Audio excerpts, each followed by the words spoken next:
पण ते तसं नसतं. जेवढा आपण वापर करतो त्याच्या प्रमाणात आपल्या वेलीला ते किती प्रमाणात भेटतं आणि भेटून देण्याचं काम कोण करतं हे जाणून घेणं खूप गरजेचं आहे. त्यासाठी त्याच्यामध्ये सूक्ष्म जीवांचा वापर आपण किती प्रमाणात करतो आणि त्यांचा वापर करणं हे खूप गरजेचं आहे. तिसरं महत्वाचं जे कारण आहे की आपली जमीन मजबूत आहे, वेल मजबूत आहे आणि तिसरं महत्वाचं कारण आहे कॅनोपी मॅनेजमेंट, कॅनोपीचं व्यवस्थापन. सोमकर सरांनी व्यवस्थित सांगितलं असेल कॅनोपी व्यवस्थापनाबद्दल. तर कॅनोपीचा लोड, कॅनोपी कशी आहे, या खोली आहे, मोकळी आहे, हवेशीर आहे आणि जो सूर्यप्रकाश जेवढ्या प्रमाणात आपल्या बागेमध्ये यायला पाहिजे हा येतो का. याच्यामुळे काय होईल की या तिन्ही घटकामुळे आपल्या बागेमध्ये येणारे जे विविध रोग आहेत त्याचं प्रमाण अवलंबून आहे. आणि सर्वात महत्वाचं म्हणजे आता अन्नद्रव्याबद्दल नानांनी बोलले की हे अन्नद्रव्य या अवस्थेमध्ये आपल्याला खूप गरजेचं आहे.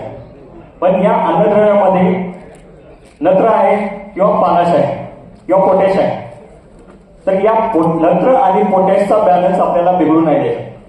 नत्र आणि पोटॅशचा बॅलन्स बिघडला की रोगांचं प्रमाण कमी जास्त होतं आपल्याकडे. म्हणून आपल्याला नत्र आणि पोटॅश याचं व्यवस्थापन जे बॅलन्स आहे ते आपल्या बागेमध्ये करणं खूप गरजेचं आहे. कारण नत्राचं प्रमाण वाढलं की काही रोगांचं प्रमाण कमी होतं, काही रोगांचं प्रमाण वाढतं, भुरी वाढते. आणि त्याच्यामध्ये जो पोटॅश आहे, पोटॅशचं जर प्रमाण कमी झालं तर आपल्या बागेमध्ये सर्वच रोग येण्याची शक्यता आहे. त्यासाठी आपल्याला पोटॅशचं प्रमाण बॅलन्स ठेवणे खूप गरजेचं आहे. आणि बॅलन्स जर राहिलं, पोटॅशचं प्रमाण व्यवस्थित राहिलं तर रोगाचा प्रादुर्भाव होणार नाही. आपण बागेमध्ये सगळ्यात मोठ्या प्रमाणात वापरणारं जे बुरशीनाशक आहे ते आहे मॅन्कोजेब. मॅन्कोजेब मध्ये काय आहे, मॅंगनीज आहे. हे पण एक अन्नद्रव्यच आहे. म्हणून आपल्याला आपल्या वेलीची अन्नद्रव्याची कमतरता भरून काढणं खूप गरजेचं आहे. त्यामुळे अन्नद्रव्य जर व्यवस्थित असेल तर रोगास आपली वेल कमी बळी पडणार. आपल्या सर्वांनाच माहिती आहे की डाऊनीचा प्रादुर्भाव 10-10 जे कंडिशन आहे त्याच्यानुसार 24 जे थंब रूल आहे त्यानुसार आपल्या बागेमध्ये डाऊनीचा प्रादुर्भाव वाढतो. आता नानाने सांगितलं की डाऊनीचा प्रादुर्भाव आपल्याला जास्त त्रास देणार नाही या सीझनमध्ये. कारण इनोकुलम बऱ्याच प्रमाणात, मोठ्या प्रमाणात इनोकुलम धुवून गेला असेल किंवा आपल्या बागेतून नष्ट झाला असेल. तरीही आपल्याला, कारण परिस्थिती ज्यावेळेस आपण आता वातावरणाचा जर आपण आढावा घेतला असेल तर नोव्हेंबरच्या 3ऱ्या आठवड्यापासून तापमान कमी होण्याची शक्यता आहे. आणि त्याच्या अगोदर 15, 16 आणि 17 तो म्हणजे जो 17 तारखेपर्यंतचा जो कालावधी आहे, या कालावधी पुढचा आठवडा याच्यामध्ये पावसाची शक्यता आहे. काही भागात जर आपण छाटलेले असतील किंवा छाटणार आहोत तर त्या हिशोबाने आपण त्याचं व्यवस्थापन करावं. तर डाऊनीचं मॅनेजमेंट करणं पण थोडंसं तेवढंही गरजेचंच आहे, कारण आपल्याला रिस्क नको आहे. मागच्या या सीझनमध्ये आपल्याला 2 रोगांनी आणि सर्वात महत्वाची जी सूचना दिली नानांनी की आपल्याला सगळ्यात जास्त त्रास होणार आहे कर्काचा. बुरशीकरपा आहे आणि जीवाणूकरपा आहे. बुरशीकरपा आणि जीवाणूकरपा याचं व्यवस्थापन, बुरशी आणि जीवाणू हे आपल्या पावसाळ्यात येणारे नवीन फुटीवर येणारे रोग आहेत महत्वाचे. याचं व्यवस्थापन करण्यासाठी आपण बऱ्याच ऍक्टिव्हिटी करतो. हा बुरशीकरपा. तर बुरशीकरप्याचे जे लक्षण आहे आणि जीवाणू करप्याचे लक्षण आहे याच्यामध्ये फरक आहे. हा जाणून घेणं आपल्याला सर्वप्रथम गरजेचं आहे. याच्यामध्ये बुरशीकरप्यामध्ये ठिपके गोलाकार असतात. बुरशीकरप्याची जी लागण आहे ती देठापासून होते, पानाच्या देठापासून होते. पान वाय शेपचं तयार होतं आणि हे ठिपके पानावर येतात, गोलाकार येतात. ठिपक्यांच्या शेजारी पिवळ्या रंगाची झालर येते आणि मधला जो भाग आहे तो गळून पडतो. हे बुरशीकरप्याचं लक्षण आहे. बुरशीकरपी त्याच्यानंतर हळूहळू वाढतो, हा काडीवर येतो आणि गडावर येऊन गड, जे आपण गड नेक्रॉसिस म्हणतो, बंच नेक्रॉसिस, ते होण्याची चान्स असतात. पण याच्या पुढं जाऊन हा जर गडावर येत असेल, कारण मागच्या दोन वर्षापूर्वी 23 मध्ये, डिसेंबर 23 मध्ये गडावरती हा बुरशीकरपा मोठ्या प्रमाणात आला होता सांगलीमध्ये. ज्यावेळेस बेरीसाठी आणि व्हरायटीच्या स्टेजमध्ये बऱ्याच बाधा होत्या आणि त्या स्टेजमध्ये पाऊस आला मोठ्या प्रमाणात आणि वातावरण खूप कमी झालं, ह्युमिडिटी वाढली आणि करप्याचा प्रादुर्भाव झाला. त्यासाठी दुसरं एक महत्वाचं कारण होतं की कॅनोपी मॅनेजमेंट. तिथं कॅनोपी खूप जिथं इन्फेक्शन झालं तिथं कॅनोपी खूप दाट होती, म्हणून आपल्याला कॅनोपी एकदम वाढवायची नाही. आताच आपण शेंडे जे आहेत घड बेरिसिटिक झाल्यानंतर शेंडे आपण कुठेतरी थांबवले पाहिजे. कारण काय होतं की जो सूर्यप्रकाश यायला पाहिजे आपल्या बागेमध्ये तो येत नाही आणि दाट कॅनोपी असल्यामुळे काय होतं की मायक्रो क्लायमेट तयार होतं बागेमध्ये आणि जर त्या स्टेजमध्ये त्या अवस्थेमध्ये जर पाऊस पडला तर मग जे इनोकुलम जे स्पोर्स जे कोनिडिया असतात बागेमध्ये काडीवर घडावर ते एवढ्या जलद गतीने वाढतात आणि ते बेरीचं घडांचं नुकसान मोठ्या प्रमाणात करतात. त्यासाठी आपण दोन गोष्टी करतो जे की आपण या वर्षी आपल्याला एवढा पाऊस पडला मे पासून की आपल्याला थिनिंग करण्यासाठी किंवा इतर काही ऑपरेशन करण्यासाठी वेळ नाही भेटला बऱ्याच बागेमध्ये. पण आपल्याला फळछाटणी हंगामामध्ये कॅनोपीचे व्यवस्थापन करण्यासाठी शूट थिनिंग आणि शेंडा पिंचिंग करतो आपण या गोष्टी. याच्यामुळे आपली जी करप्याची जी रिस्क आहे ती इथंच 50% कमी होऊन जाते. आणि या अवस्थेमध्ये पोटॅशची उपलब्धता असणे खूप गरजेचं आहे. पोटॅश कमी झाला नाही पाहिजे कारण पाऊस झाल्यामुळे काय होतं पोटॅश रिच आउट होतं आणि पानामध्ये वाट्या होतात, कपिंग होते आणि साईडनं मार्जिनला क्लोरोसिस स्टार्ट होतं आणि ती जर परिस्थिती आली तर डाउनीचा प्रादुर्भाव लगेच होतो, लगेच अटॅक डाउनीचा होतो.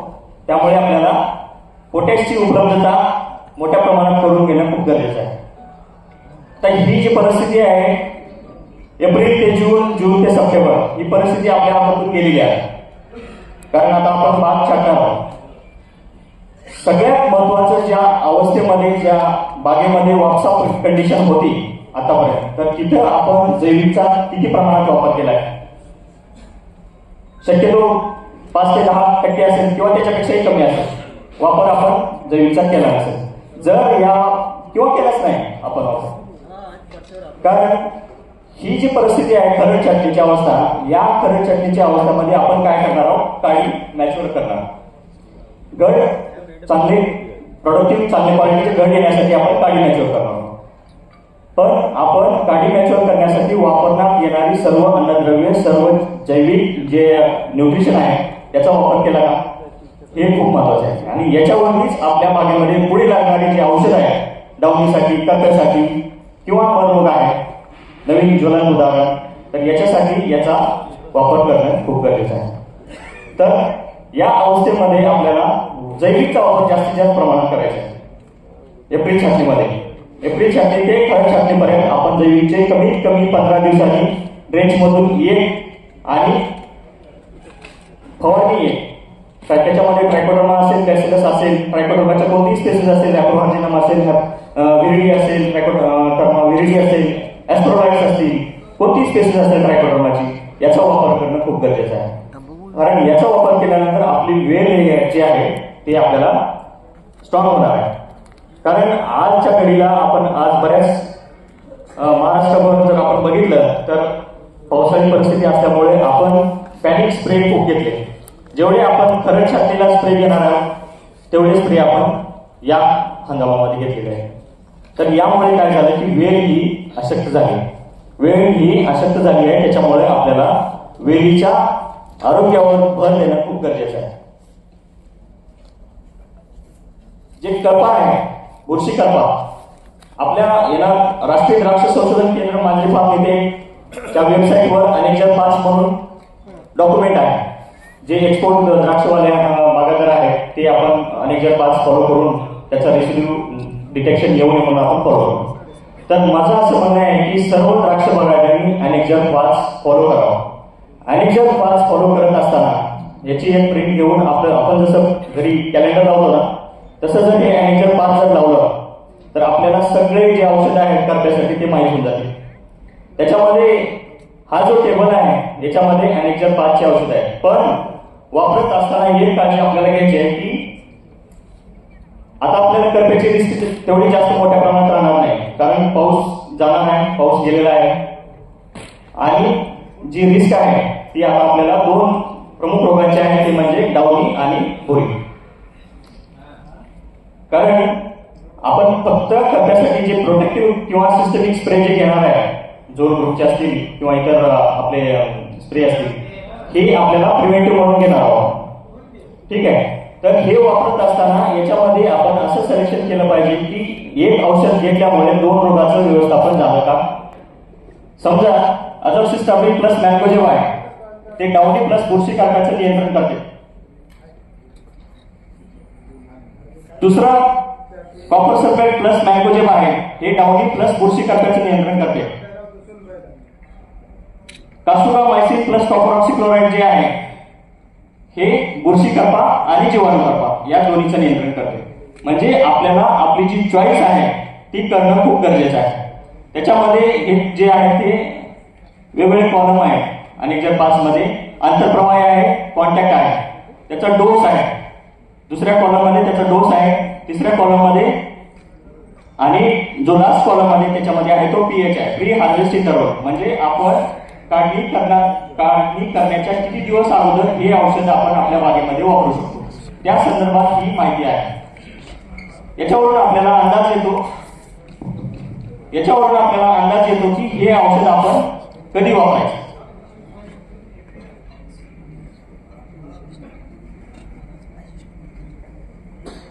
हा आहे जीवाणू करपा. जीवाणू करप्यांसाठी आपण आपल्या या सीझन मध्ये जीवाणू करप्यामुळे सुरुवातीला पानावरती पाणी शिपडण्यासाठी ठिपके आले, नंतर ते तपकिरी रंगाचे झाले, नंतर ते काडीवर आले आणि पानगळ मोठ्या प्रमाणात झाली. बऱ्याच बागेमध्ये पानगळ झाली, हा जीवाणू करपामुळे. हा सीझन गेलेला आहे, पण तरी आपण ज्या फळछाटणी हंगामामध्ये आहे ती काळजी घेणं खूप गरजेचं आहे. हा जो जीवाणू आहे, तर तुम्ही कॉपरचे स्प्रे घेतले असतील किंवा बोर्डचे स्प्रे घेतले असतील, 4-5 जरी स्प्रे घेऊन जर हा जो जीवाणू करपा आहे हा जर नियंत्रणात येत नसेल, तर याचा अर्थ तो त्या कॉपरला टॉलरंट झालेला आहे, जीवाणू करपा. कारण ज्या आताच्या ज्या नवीन ज्या स्टडी आहेत, नवीन जे अभ्यास केलेला आहे, त्याच्यामध्ये असं नमूद केलं आहे की जे हा जो बॅक्टेरिया आहे त्याच्यामध्ये जीवाणू करपा जो आहे त्याच्यामध्ये कॉपरसाठी रेझिस्टन्स तयार झालेला आहे. म्हणून आपण आपल्या बागेमध्ये या सीझन मध्ये खास करून जो जंतू आहे, जो जीवाणू करपा आहे, जांतुमोनास सिट्रिकाटोर विटिकोला, हा जो जीवाणू करपा आहे याचं नियंत्रण करण्यासाठी जर आपण कॉपरचे जास्तीत जास्त स्प्रे घेत असेल तर ते कमी करणं गरजेचं आहे. कारण याच्यामध्ये रेझिस्टन्स टॉलरन्स जो आहे तो डेव्हलप होतो आणि मग दुसरा स्टेज तयार होतो आणि मग त्याचे प्रमाण, जे परिणाम आहेत आपल्या औषधाचे, ते आपल्याला तेवढे चांगले भेटत नाही. म्हणून आपण कॉपरचे जे स्प्रे आहेत ते कमी करणं खूप गरजेचं आहे. त्याऐवजी जैविक जे आहे ते वाढवणं खूप गरजेचं आहे.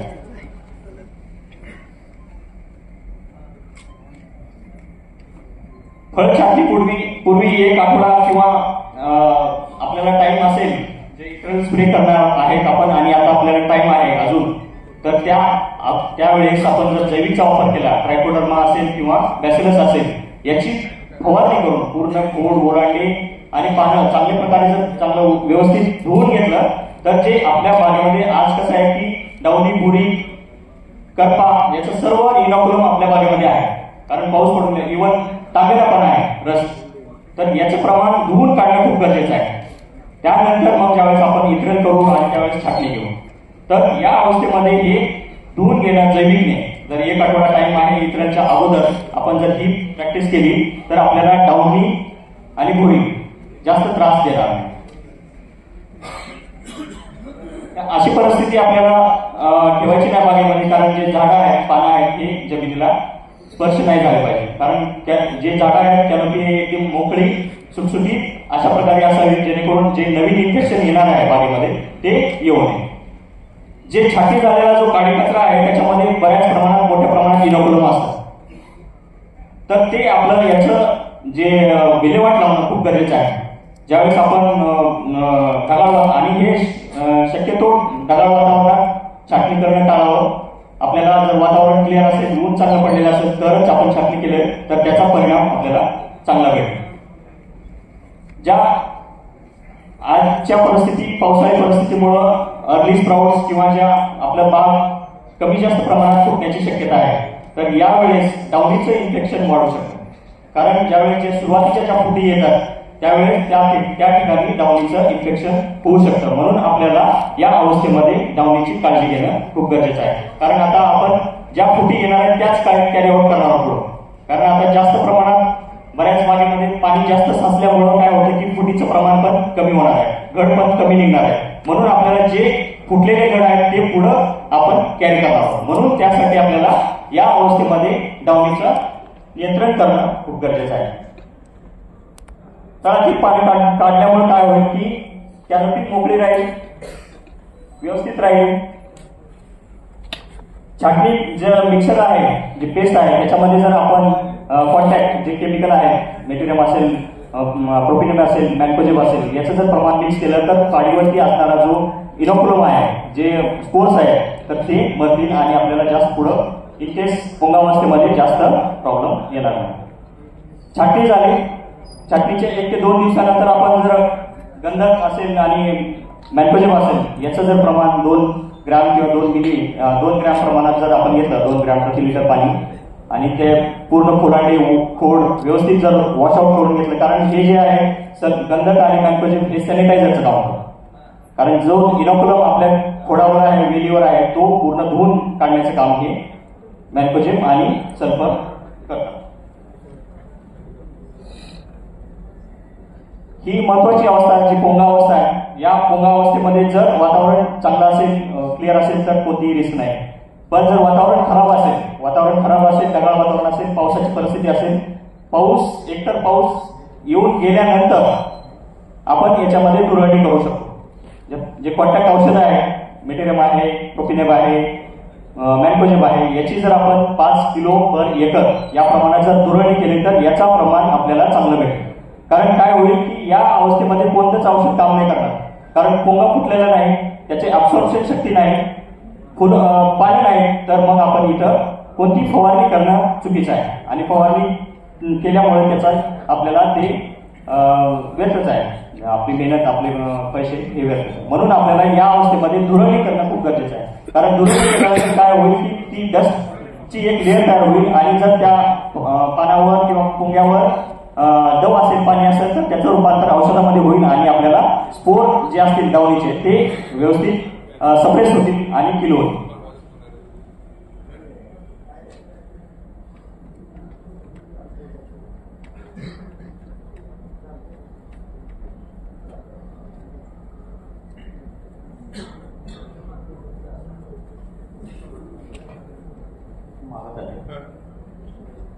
चालत नाही वाटत.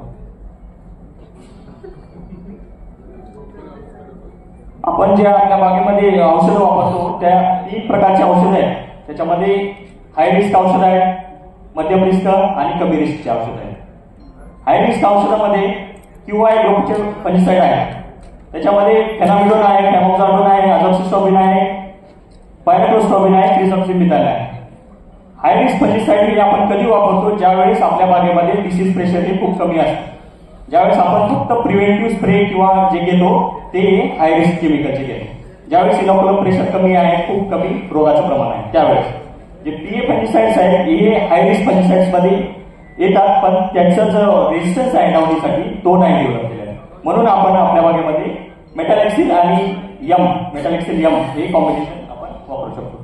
लो किंवा मध्यम स्वरूपाचे जे रिस्क असलेले केमिकल आहेत ते हे आहे. याच्यामध्ये डायमिथोमार्प आहे, इप्रोव्हेलिकार्ब आहे, मॅनिप्रोपोमाइड आहे, हे CA ग्रुपचे फंजिसाइड आहे. आणि याच्यामध्ये हे स्टार जे दिलेलं आहे, तुम्ही अॅनेजर 5 मध्ये बघितलं तर आपल्याला समजून येईल की याच्यामध्ये स्टार दिलेला आहे. स्टार दिलेला आहे याचं कारण की ते डाउनी मिल्ड्यू त्या बुरशीला रेजिस्टन्स आहे. म्हणून याचा अर्थ काय, रेजिस्टन्स म्हणजे काय आहे की आपण 4-5 स्प्रे जरी घेतले तरी तो रोग कंट्रोलमध्ये राहत नाही. कारण का की रेजिस्टन्स त्या बुरशीला, त्या औषधाबद्दल तो रेजिस्टन्स तयार झालेला आहे, म्हणून ते कंट्रोल करत नाही. म्हणून यांचं प्रमाण हे आपल्याला कमीत कमी वापरावं आहे. दुसऱ्या ग्रुपचं जो आहे ते कॉम्बिनेशन आहे सायमोक्सिलिन प्लस मॅन्कोजेब जे आहे ते 2 ग्रॅम प्रति लिटर पाणी, फॉस्फोनेट जे आहे ते फॉस्फेटेल AL 2 ग्रॅम प्रति लिटर पाणी आणि PSAP potassium salt of active phosphorus 4 gram प्रति लिटर पाणी. आणि जे नवीन आलेले आहे त्याच्यामध्ये जे आहे ते सायझोफॅमिड आहे 200 मिली पर हेक्टर, हे कॉम्बिनेशन हे आपण वापरू शकतो. तसंच ॲमिसोब्राम आहे 375 मिली पर हेक्टर.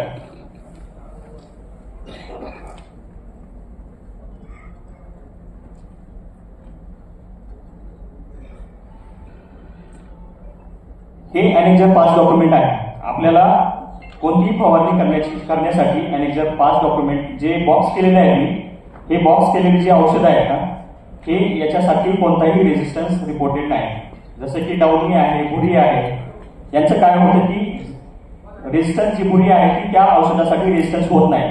म्हणून ही जे स्टार मार्क केलेले आहे ते न वापरता आपण जे बिना स्टार केलेले औषध आहे ते यांचं जर प्रमाण घेतलं तर आपल्याला जास्त फायदा भेटेल. कारण त्याचं प्रमाण आणि जे आपले वेगवेगळे ग्रुप आहेत, समजा CA ग्रुप आहे, PA ग्रुप आहे किंवा इतर काही ग्रुप आहेत, त्यांचं अदून बदलून फवारणी करणं खूप गरजेचं आहे. कारण एका औषधाचे एका ग्रुपमधले फक्त 2च स्प्रे आपल्याला घ्यायचे. त्याच्यानंतर पालटून दुसरा ग्रुप घेऊन असं आपल्याला आलटून पालटून आपल्याला वेगवेगळे ग्रुप घ्यावे लागतील फवारणीसाठी. डाउनीचं सर्वात महत्वाचं आपल्याला पहिले 50 दिवस काळजी घेणं गरजेचं आहे. त्याच्यामध्ये आपल्याला 2 अंतप्रवाहीमध्ये एक जे कॉन्टॅक्ट बुरशीनाशक आहे ते आपल्याला घेणं गरजेचं आहे. त्यामुळे आपल्याला चांगलं पहिले 50 दिवसामध्ये नियंत्रण आपल्याला डाउनीचं भेटू शकतं.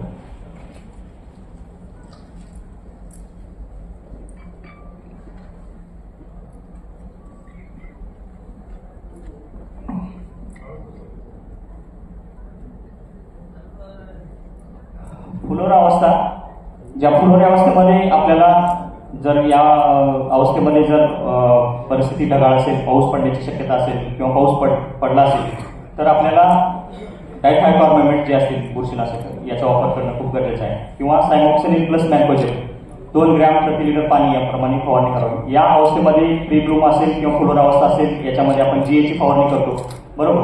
GA ची फवारणी करत असताना जे आंतरप्रवाही बुरशीनाशक आहे जसे की मेटालेक्सिल आहे, मेटालेक्सिलचं प्रमाण 2 ग्रॅम प्रति लिटर पाणी जर आपण घेतलं तर याच्यामुळे आपल्याला चांगलं आणि एक लांब पर्यंत आपल्याला डाउनीचं आपल्याला नियंत्रण भेटू शकतं.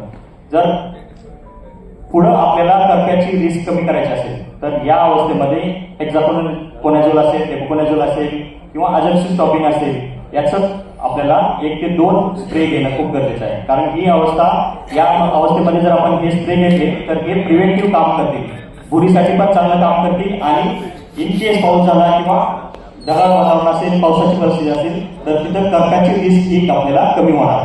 तर त्याच अवस्थेमध्ये ही यांचं प्रमाण वापरणं खूप गरजेचं आहे. दुसरा आहे फ्लोपिकोलाइड आहे प्लस फॉसिटाईल आहे, AL आहे. कारण या अवस्थेमध्ये जर आपण फॉसिटाईल AL चा वापर केला तर याचं जे प्रोटेक्शन आहे ते चांगल्या प्रमाणात आपल्याला चांगल्या प्रकारे भेटू शकतं.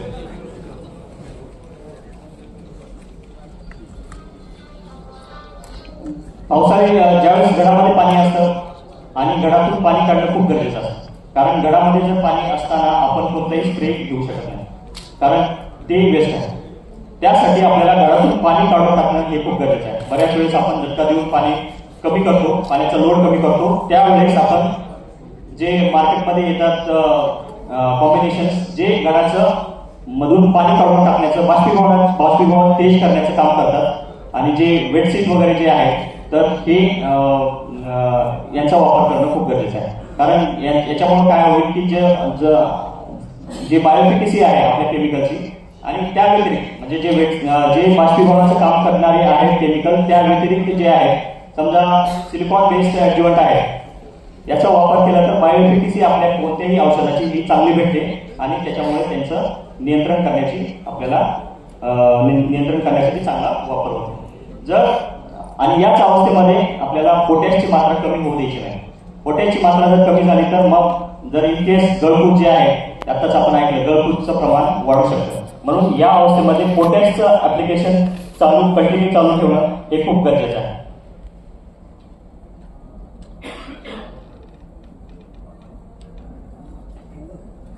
सर्वात दुसरं महत्वाचं जे आहे ते बुरीचं आपल्याला जास्त त्रास होतो शेवटच्या 90 ते 130 दिवसामध्ये. बुरीबद्दल हे प्रेझेंटेशन काही चालत नाही, मी असंच बोलतो. तर त्याच्यामध्ये बुरीचं जे नियोजन आहे तर बुरीचं नियोजन करण्यासाठी सर्वात महत्वाचं म्हणजे की जैविक, कारण या अवस्थेमध्ये जे 60 ते जी आपली पुढची काढणीची अवस्था आहे या अवस्थेमध्ये आपल्याला जैविकचा वापर करणं खूप गरजेचं आहे.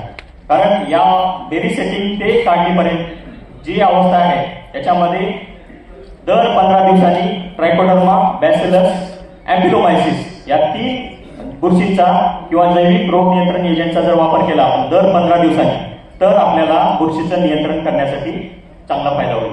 कारण आपण ज्यावेळेस NRC मध्ये बरेच ट्रायल घेतले, बरेच बुरशी फक्त जे जैविक जीवाणू किंवा बुरशी आहे याचा वापर करून जे औषध स्प्रे घेतले तर त्यामध्ये सल्फर, जेवढा सल्फरचा आपण वापर करून रोग नियंत्रण करतो तेवढ्याच प्रमाणात आपण तेवढ्याच चांगल्या प्रकारे आपण बुरशीचं नियंत्रण करू शकतो. आणि त्यामुळे आपल्याला त्या जैविक रोग नियंत्रकांचा वापर करून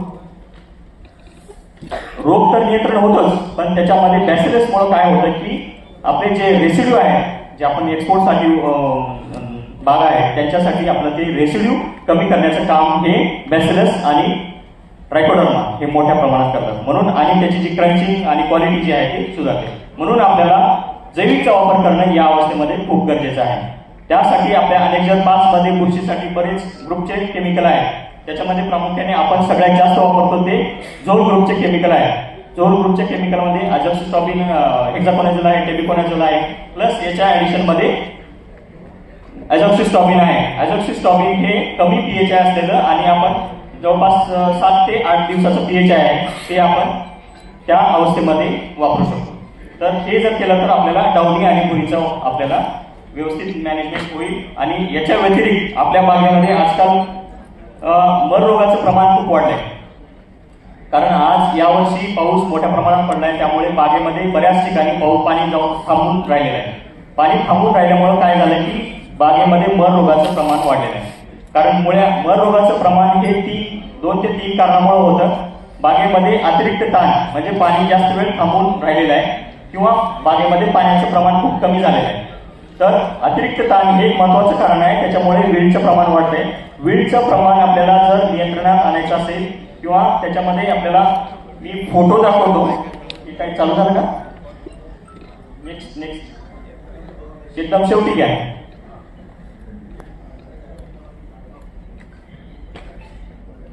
हे काही बायोलॉजिकल आहेत जे आपल्याला फोटोग्राफ्स मध्ये दिसतात. आणि आपल्याला जेवढी तुम्ही ज्या कंपनीचे बायोलॉजिकल वापरत असाल किंवा कॉन्फिडंट असाल की हे बायोलॉजिकल चांगल्या प्रकारे काम करत असेल तर बेरी सेटिंग झाल्यानंतर ते काढणीपर्यंत आपण त्याचा वापर करणं हे आपल्याला खूप गरजेचं आहे. कारण याच्यामुळे आपले झड चांगले होतील, क्वालिटी चांगली येईल आणि रेसिड्यू कमी होतील आणि त्याचं जे रोगाचं नियंत्रण आहे ते चांगल्या प्रकारे होईल.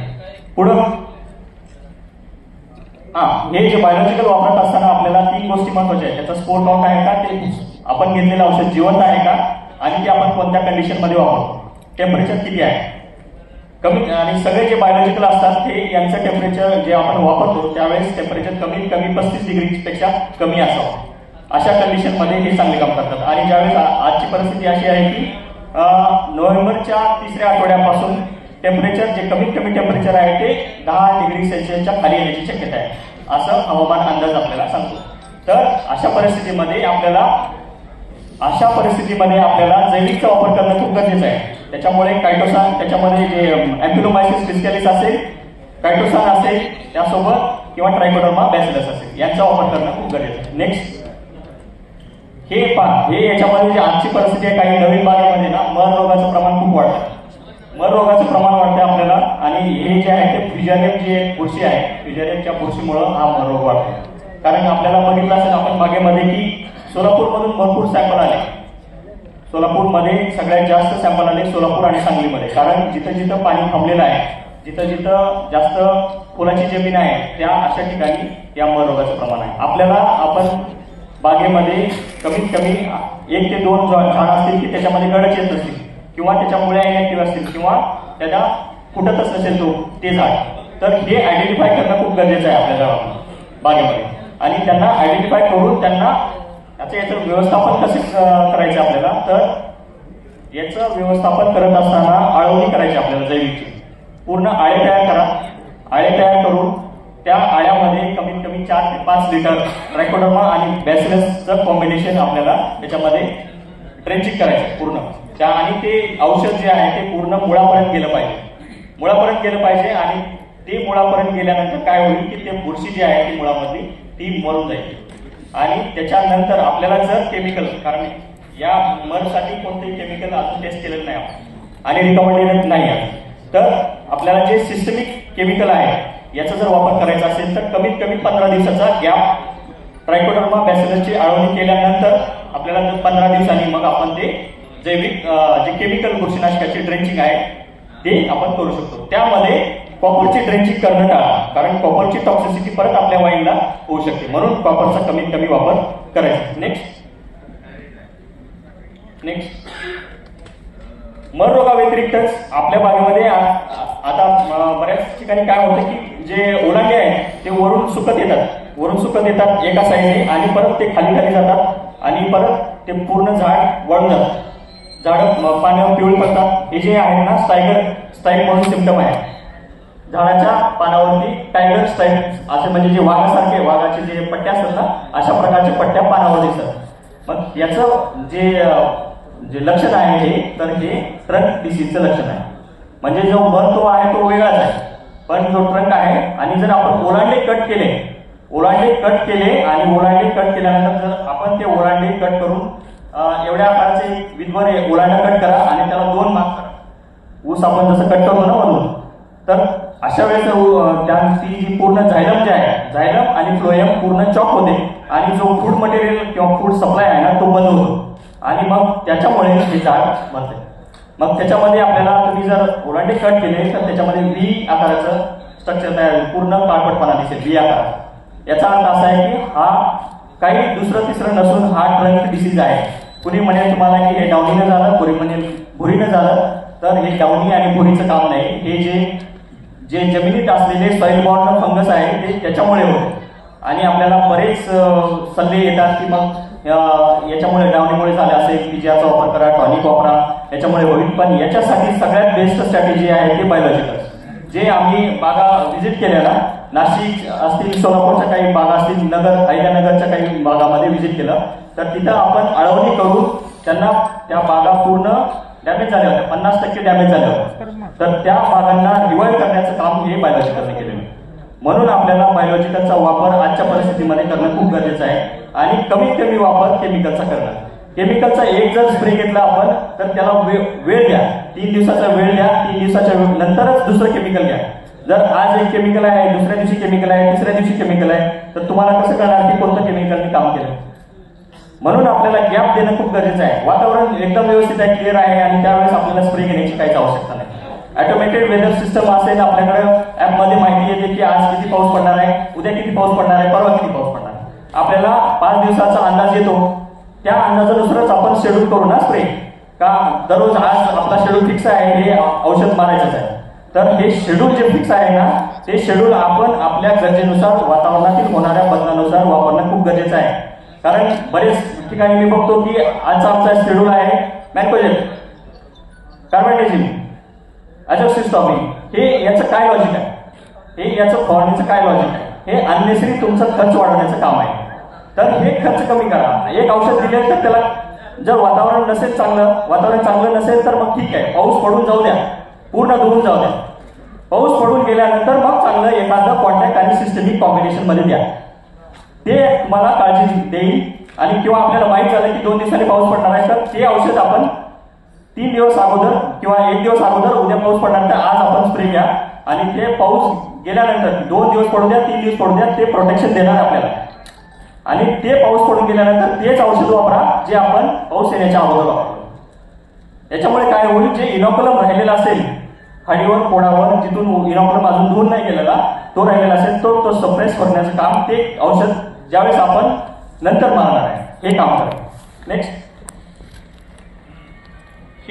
हा जो फोटो बघून घ्या, हे फोटो आहेत दुसऱ्या देशातले. दुसऱ्या देशामध्ये याचं प्रमाण खूप मोठ्या प्रमाणात आहे, जे आपण ट्रंक पॅथोजन म्हणतो ना. की अशा प्रकारे जर आपल्या बागेमध्ये जर सिम्पटम असतील, लक्षणं असतील, तर याचा अर्थ आपल्या बागेमध्ये हे इन्फेक्शन आहे आणि याची काळजी घेणं खूप गरजेचं आहे. कारण आज जर 2 झाडं असतील आपल्या बागेत, पुढच्या वर्षी ते 5 होणार आहे, तिसऱ्या वर्षी ते 10 होणार आहे आणि चौथ्या वर्षी पूर्ण बाग जाणार आहे. म्हणून याचं नियोजन, याचा प्रसार एका झाडापासून दुसरीकडे जे जाणार आहे त्याचं इन्फेक्शन ते जाऊ देऊ नका. कारण हे इन्फेक्शन कसं जातं, ज्यावेळेस पाण्याचा फ्लो जातो जिथं झाड आपलं इन्फेक्टेड आहे तिथून जिथं पाणी साचतं तिथं जाऊन हे पूर्ण तिथं जाऊन साचतात बुरशी, आणि मग तिथं सगळ्यात जास्त मोठ्या प्रमाणात त्या मर रोगाचं प्रमाण किंवा ट्रंक डिसीज आपण म्हणतो त्या ट्रंक डिसीजचं प्रमाण हे वाढतं. पुढं हे अशा प्रकारे आपण काही भागांना व्हिजिट केल्या होत्या. तर हे आपल्या महाराष्ट्रात, आपल्या देशामध्ये कर्नाटक असतील किंवा तमिळनाडू असेल, कर्नाटक असेल, महाराष्ट्र असेल, हैदराबाद असेल, त्या सर्व ठिकाणी याचं प्रमाण आहे. म्हणून आपल्याला असे जर काही जे आपण अहिल्यानगरमध्ये काही बाबळेश्वरला वगैरे प्लॉट बघितले होते, पण हे प्लॉट रिकव्हर झाले, असं असेल तर घाबरून जाण्याचं काही कारण नाही.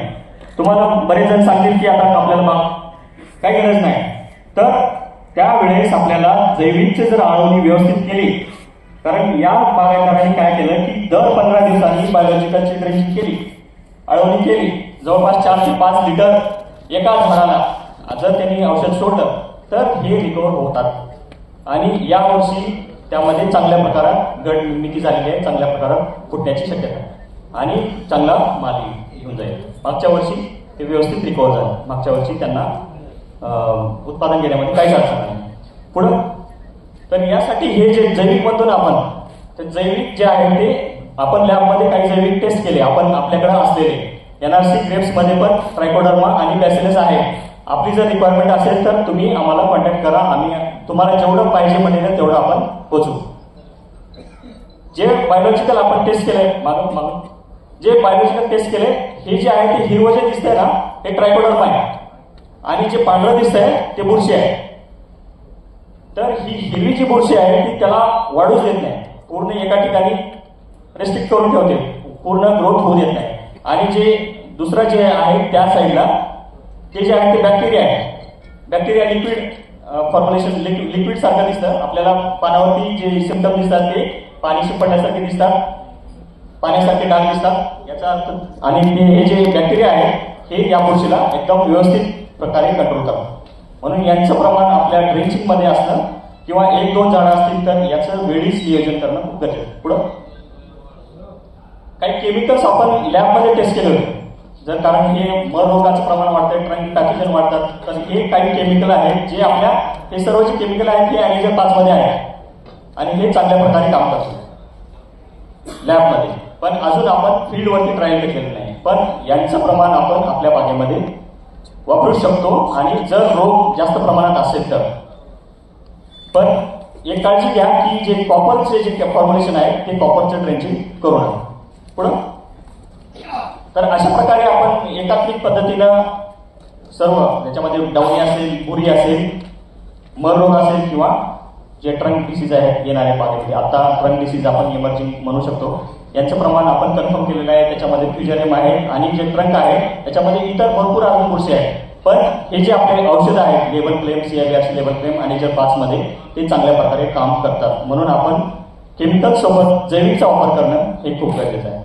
जैविकचा जर आपण अजून वापर केला सुरुवात नसेल, 10% असेल, 5% असेल, तर कमीत कमी 30% त्याचा वापर वाढवा, जेणेकरून आपल्या. आणि 70% ठीक आहे, आपल्याला नैसर्गिक शेती करायची नाही आणि नैसर्गिक शेती द्राक्षामध्ये होत नाही, तर आपल्याला फक्त प्रमाण आपल्याला जैविकचं वाढवायचंय. आणि एक काळ असं येईल की 2 वर्षांनी 3 वर्षांनी आपल्याला स्वतःच जाणवेल की आपल्याला जास्त स्प्रे घेण्याची गरज नाही.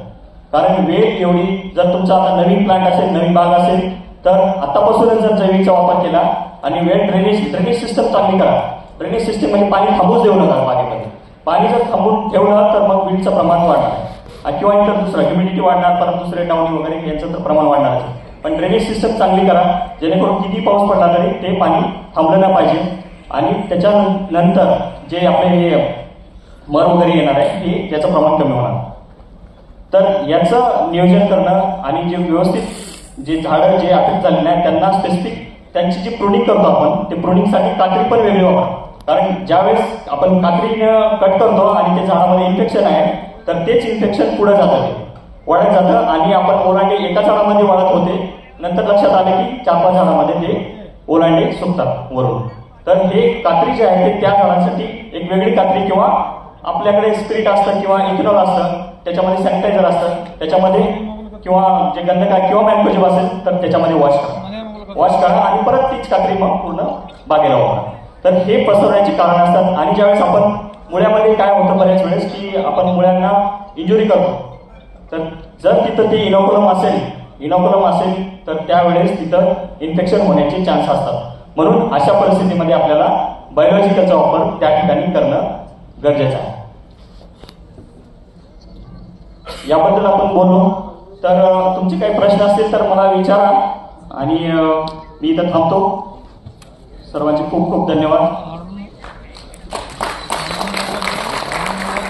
आपले द्राक्ष संशोधन केंद्राचं फळछाटणी हंगामाचं मराठीमध्ये बुक आहे. तुम्हाला जर प्रत्येकाकडे